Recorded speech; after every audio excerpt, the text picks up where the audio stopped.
There's no point in having a country estate if you're not going to use the land. Now, we're not your run-of-the-mill Pitt Street or Collins Street farmers. When we decided to move to the country, we were determined to go the whole hog. Well, thundering herds of beefy Herefords were out because of the initial cost of establishing a beef enterprise. And horse breeding's become a bit how's your father these days, and besides, we didn't want the big racing syndicates moving in on us. So sheep it was. The decision was made easier by the fact that the property had already been stocked. Two wethers named Vaughan and Harvey roamed the vast half an acre of our domain with obvious content. Sometime before we became landowners, a black chook from next door had crossed into our estate and decided that it too was a sheep. We brought in our own livestock in the form of one small brown dog by the name of Emmylou Cabbage. Now, Emmylou is so small that there's not many creatures on this earth she can satisfactorily monster. Until she set eyes on our chook sheep. We'd named the misguided fowl Beulah. I'd always wanted to name something Beulah. And Emmylou immediately swung into the task of making life as miserable for the poor old chook as she could. But who said chivalry was dead? Not only had Beulah convinced herself that she was a sheep, she'd also talked Vaughan and Harvey into thinking likewise. Ah, the pastoral magnificence of the scene.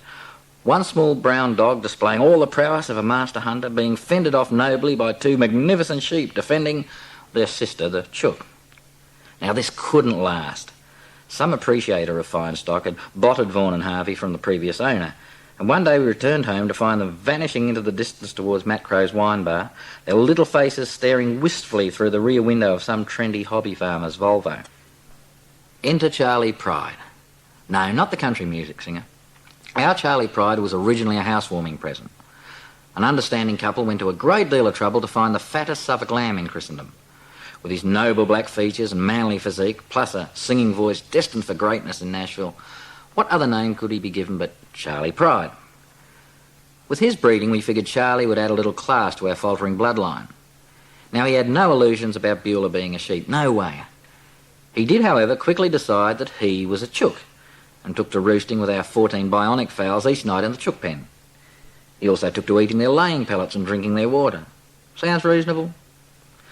Then he decided Emmylou, previously referred to as small brown dog, was his mother.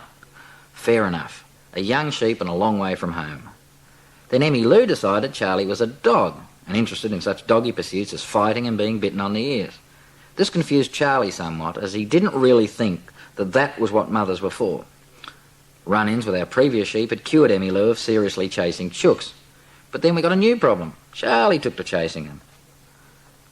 One Sunday we found our first egg. We were suitably impressed that it was rather large, and it was found in Charlie's pen.